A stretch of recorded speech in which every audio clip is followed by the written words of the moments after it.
Hey guys, Dylan from Noble Records back at you with another installment of our collector interview series that I've been doing.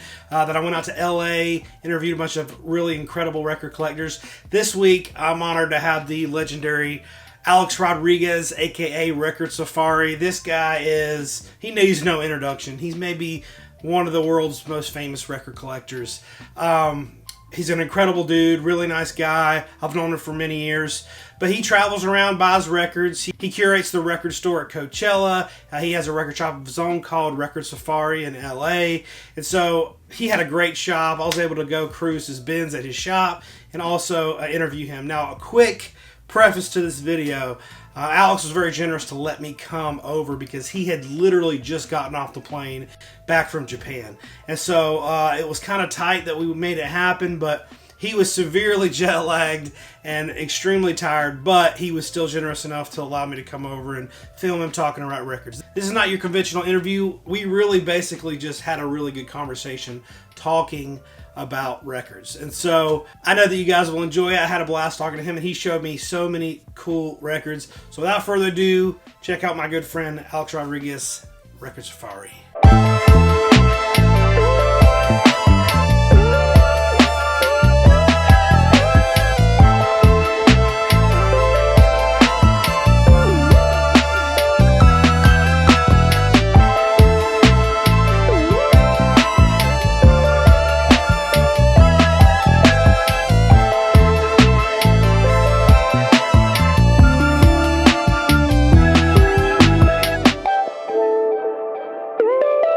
I'm Alex Rodriguez, owner of Record Safari, also known as Record Safari, from Los Angeles, California.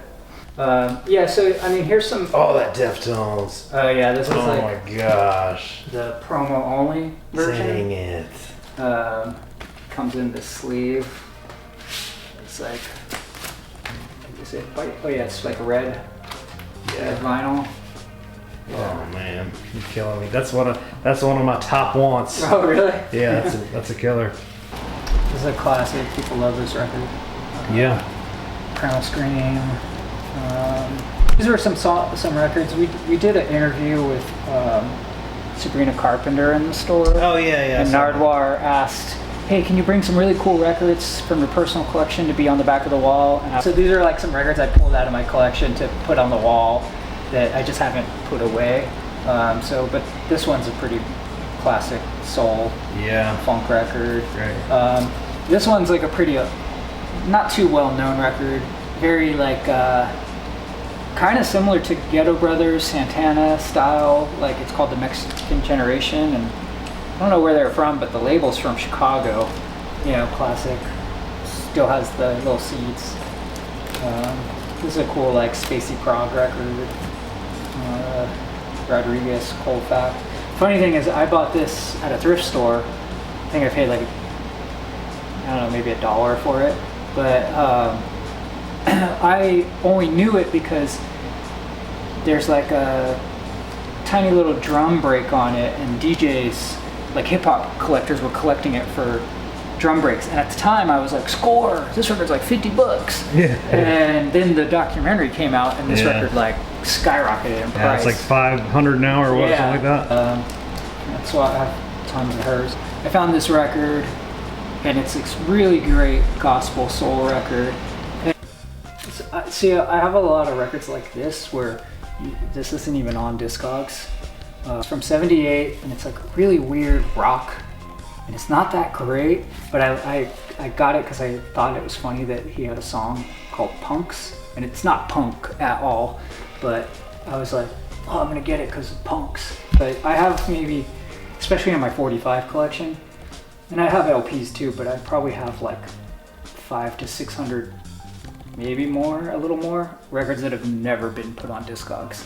And I'd like to be part of the community and do it, but I just don't have the time to put them all up. A couple of my favorite metal records of all time. This one, classic. Yeah. I love this one. This has the hype sticker on it. The Deftones You Want. This one's like a crazy rare Aussie. I think it's like $500. This one has that Dreamer song Yeah, Dreamer. The European only, whatever. Yeah. I think probably, yeah. Yeah, it includes Get Me Through, Dreamer, and Junkie. Yeah. Danzig. I mean, I got all the Danzig. Blind Melon. Oasis. Oh, that's another one. Yeah, I need Margaret that one. Grunion. Yeah. Yeah. Amazing. OG. Classic, yeah. Classic. This one's really cool. So what's cool about this record is Tawny, it's like a new wave record, and it's okay, but the thing is Tawny was blind, and she wrote all the songs and played all the songs and recorded all the songs by herself, and it's this like, you know, new wave record, you know, and she's like 16, you know, so she's like still learning her, you know, she's still learning her craft. And what's cool about this is I got it from this woman named Jenny, and Jenny went to school with Tawny. Oh, wow. And Tawny signed a bunch of them. I've seen a lot of them signed, and they always signed with different names. So I think she was probably selling them at her high school or something, you know, if I had to take a guess. But Jenny said she knew her, and she went to her high school. That's why I guess high school. And Jenny actually helped Tawny write it because Tawny was blind. So Jenny held her hand to write to like "Love You, Tawny," and I always thought that was pretty cool. That's classic. Oh, yeah, see, I had different versions. Like this is the European version. This record changed my life right here.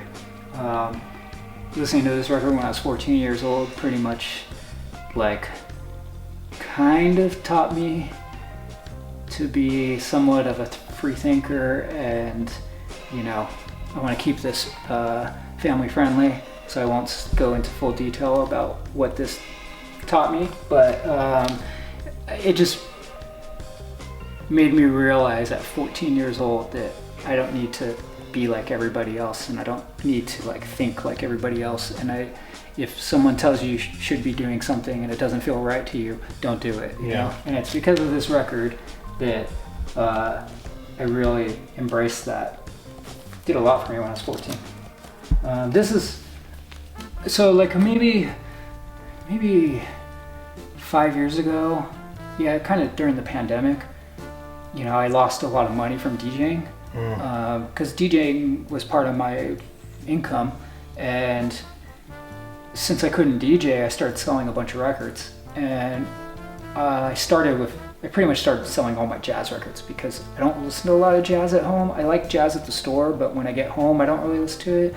And sometimes, like, I had a lot of weird jazz and a lot of like free jazz and avant-garde jazz and some spiritual jazz, and some of it was just like, once I was at the shop all day with music playing all day and talking to people all day, jazz was like too much for me. So I started selling all my jazz. Like I was getting rid of like, I had like some pretty crazy rare jazz records, like, and a lot of it was like private press jazz. Like it wasn't like, you know, I had some Blue Note stuff and things like that, but it wasn't like that. It was all like more avant-garde weird stuff. And stuff I was lying to myself. I was telling myself, yeah, I like this, but then like I'd like listen to it and be like, no, I got to be in the mood for this, and then I was never in the mood for it. You know? Like, but I thought it was cool to have those records because they were so weird and out there, you know.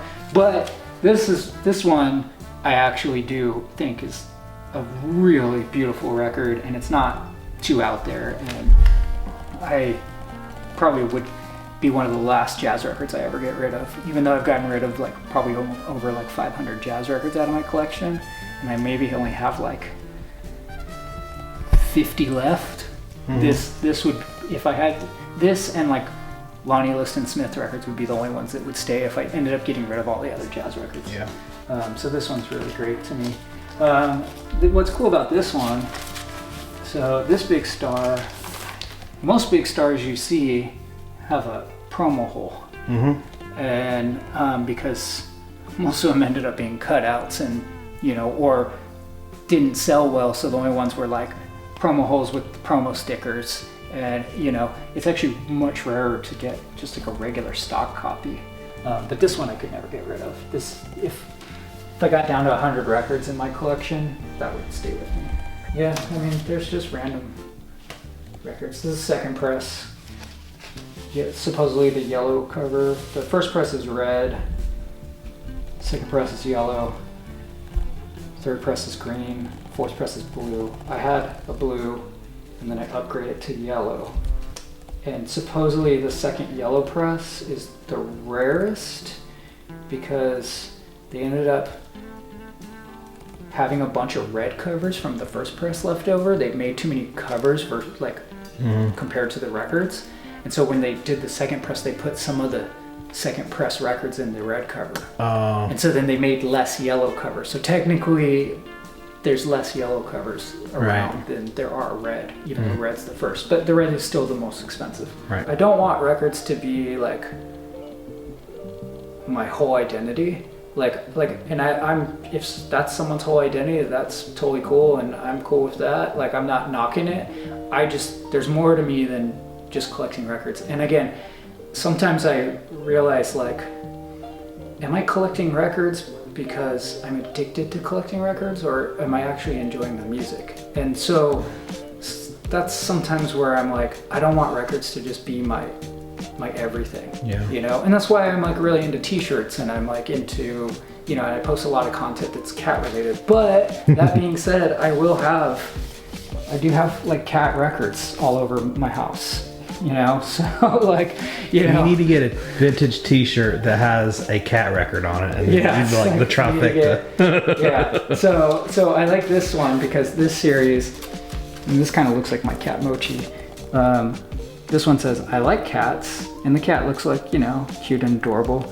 And then the next in the series is, I hate cats. Oh god. And the cat looks all like grumpy. And so yeah, and then this is Nikki the Talking Cat. This one's a pretty famous record. It's like on YouTube and stuff. It's just basically like kind of like a funky beat with the cat kind of just meowing over it. That is really cool. It's not really talking, it's just meowing. So I love that. One thing about records I love is that you can find such weird ones. Like, and you're like, why in the world does this exist? You know? Yeah. So what ends up in this room?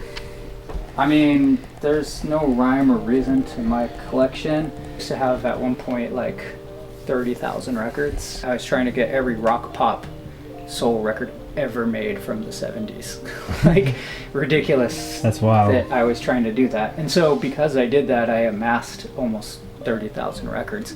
And then in 2010, I was like, you know what? Like, so many of these like 70s records I don't even really like. I was just getting them because I was trying to get every record made in the 70s. And, you know, wasn't trying to go like get every private press record because that's endless and that's all you're always discovering. But I was trying to get every major label record made in the 70s.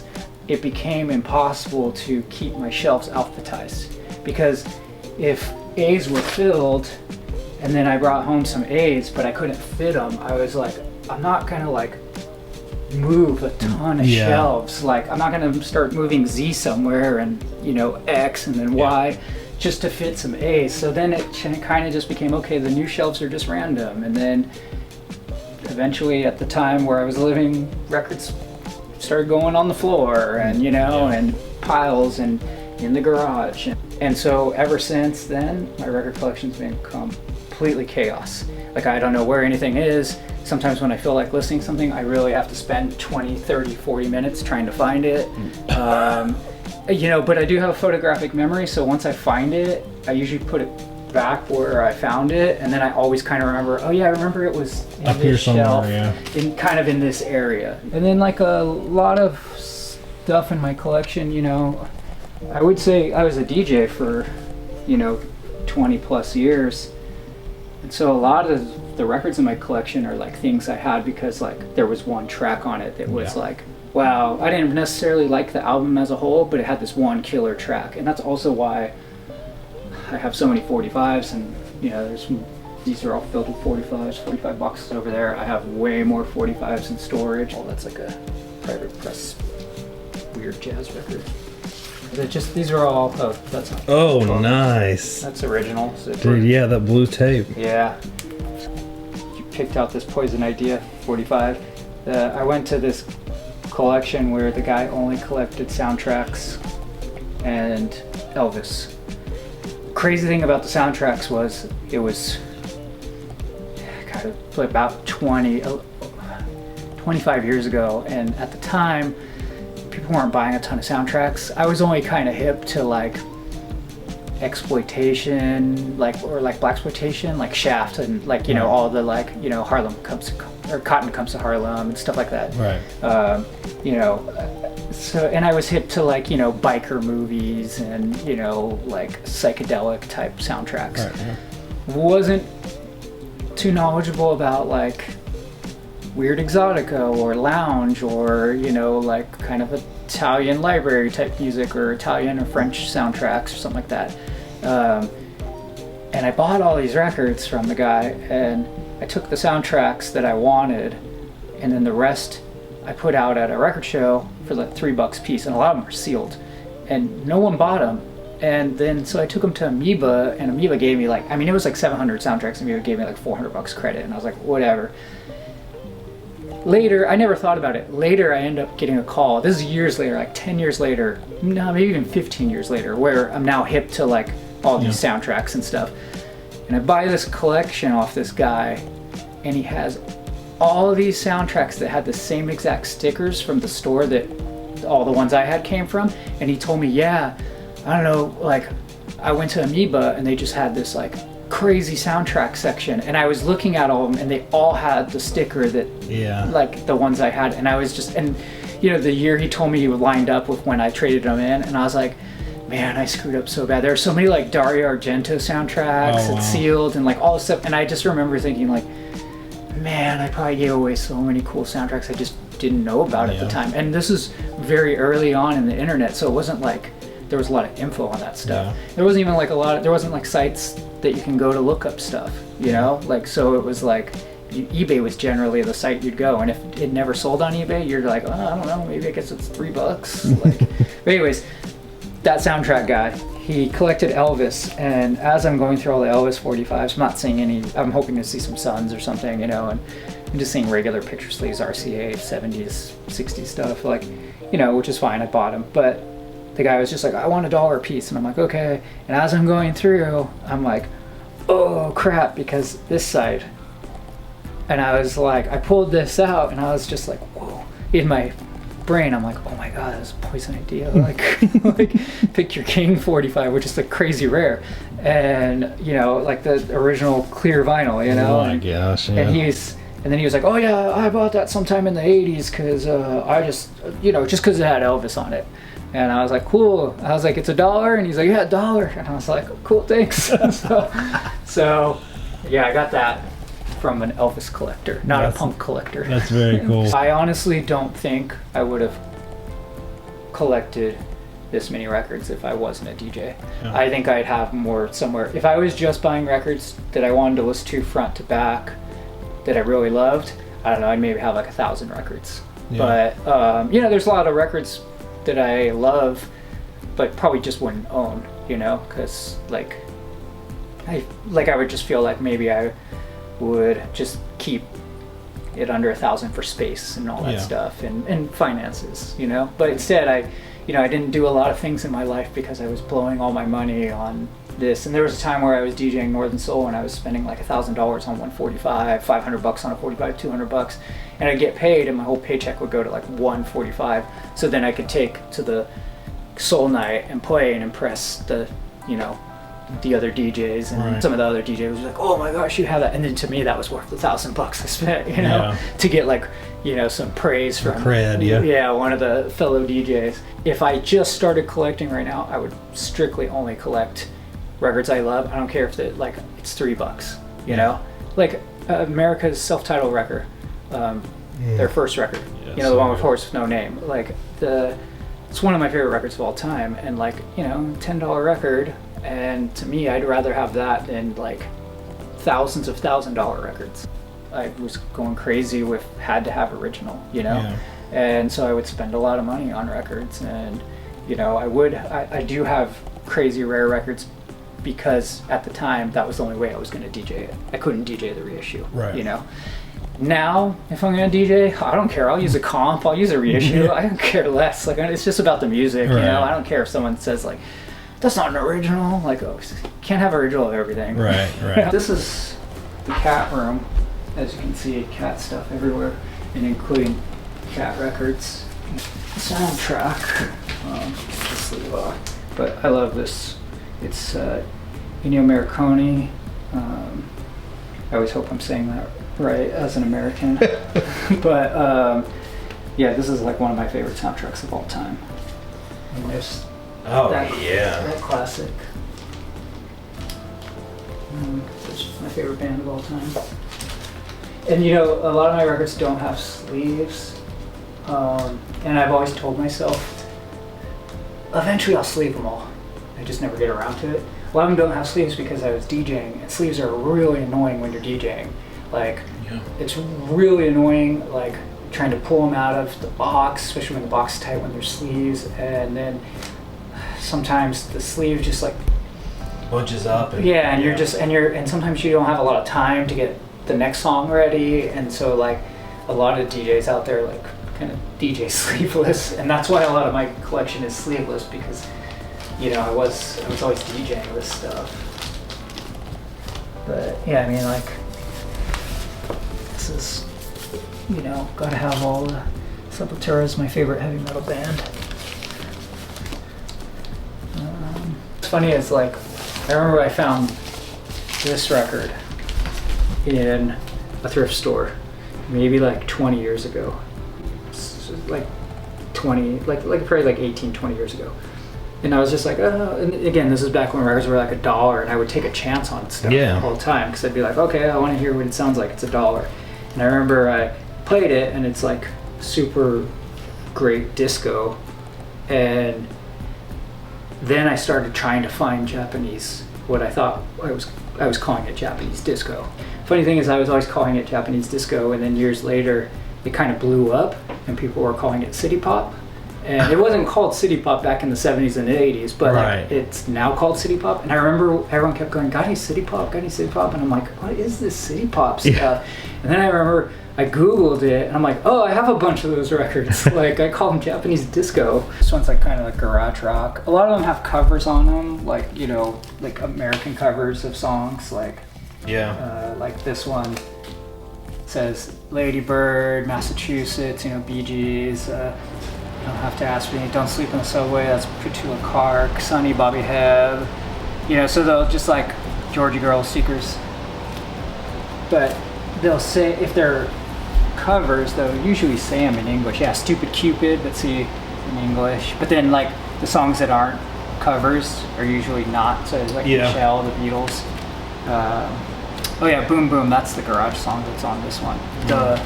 Goes boom boom. I've actually, I'll be honest with you, I've sold quite a lot of my like extremely rare records in the past few years. Not even like through the shop or anything. Like there's been times where I'm like, okay, I'm gonna go to Europe, or I'm gonna go to Japan, and I want money for myself and not for clothes. Because like, you know, I got to a point where I got most of the records I wanted, and you know, and some of the ones I couldn't get were just because they're so hard to get, or they're like so expensive, and I was not at a point in my life anymore where I wanted to spend $3,000 on a record anymore, which you know, I was just like, I'm over it, like I got enough. You know. So then I started maybe about 10 years ago just getting way more into like clothes, like vintage t-shirts, you know, like for instance this Beastie Boys shirts from 92, I think the date's on it. 92, and like this thing costs like $400, you know. So I started, my money started going towards t-shirts, you know, rare t-shirts, and because rare t-shirts I wear every day. But anyways, this one's laying out because every once in a while I'm like, man, I could sell this Black Flag Nervous Breakdown, which I've had for a long time, and it has the sticker, which makes it extremely, you know, more valuable to have the sticker. And I always look at it going like, man, I could buy a lot of shirts with this. Yeah, I mean, this is just some of my t-shirts. Okay. This one, I feel like I can't wear for a while. I feel like it kind of like played out at the moment, like Oasis stuff everywhere. But this is original from, I think it's from 96. Not really. This is an ABBA promo only thing. Electric Light Orchestra. I think this one was promo. Blondie, like just Billy Joel. Like here's the Cure concert, Dead or Alive, Cinderella, Prince. Oh yeah. Malmsteen. This one I think is from the 80s. Oh, that's really cool. Yeah, 87. Yeah. Beautiful. So, I mean, it's kind of the same with rare records. Like some people collect them and they don't play them because they don't want to mess them up, and then some people, like I guess with T-shirts, they probably collect them and don't wear them. Yeah, don't wear them. Yeah. I mean, there's collectors of everything in the world. Yeah. So, like, you know, I know a lot of T-shirt collectors that will buy any size shirt because they're just collecting shirts. Right. And they just have, you know, they'll open a closet and it'll just be stacks of shirts that they just have, and I guess they look at them. But I don't do that. I wear them all. This is one of my favorite jackets. So this came from. Oh, nice. This is from like I think 76 or 77, but it was for the Don't Fear the Reaper tour, and it was the Roadies jacket. Sometimes I think like, you know, there's a lot of record collectors out there that only collect LPs and they don't want to collect 45s, but they miss out on a lot of really amazing songs, like by not getting into 45s. Like again, they'll even if they bought every Lindsay DePaul album, they'd never end up hearing the song, you know, because it only exists on 45. Yeah. Or like some of these artists, like, you know, only put out a 45 and never put out an album. Yeah. I feel like the 45s are more endless than the LPs. Yeah, they are, you know? for sure. Yeah. Especially like in the 50s and 60s, there's so many 45s from that time period of like small bands from everywhere, you know, all over the world. Like, it's just like the amount of 45s that exists out there, I think, way surpass LPs, like as far as like unknown stuff. Their favorite album of all time, so it's my Slipknot. There you go.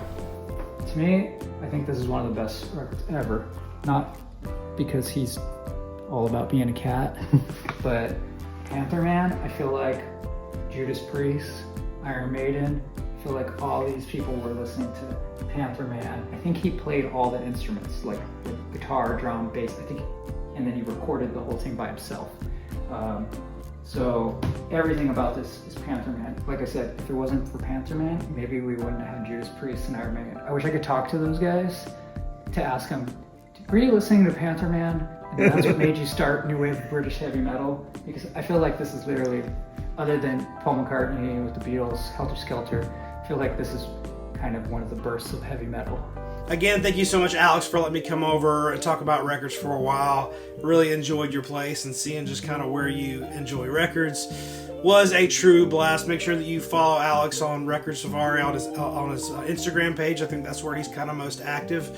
He has his Record Store Instagram page and his main one. Make sure that you follow him. Thank you guys for all your support and kind words about this series. If you've been enjoying it and you want to see more videos like this, the best way to support us is to subscribe to the channel, like the video, leave comments, stuff like that. Beyond that, buy something on our website. We just re-released 2 of our most sought after exclusives that we've done. We did with Rad and Easy. We did Randy Holden Population 2, Fraction Moonblood. Those are both available on our website now for a very, very limited time. Also, Yezda Urfa, incredible prog rock classic. We reissued this on our own label, straight from the master tapes. A really high quality reissue of this that we have on our website. We also just did this Kavash Jute Wide Open, which is an incredible Australian psychedelic hard rock record that is absolutely one of my favorites, mind-blowing. You can't go wrong with any of these, but we also have dozens more on our website that you can get. So if you're looking for something new, or you're looking for a gift for somebody, a record collector that might seem to have everything, our website's a great resource to get some of these high quality reissues of records that otherwise would be almost impossible to get. Thank you guys so much for all your support. We'll see you on the next one.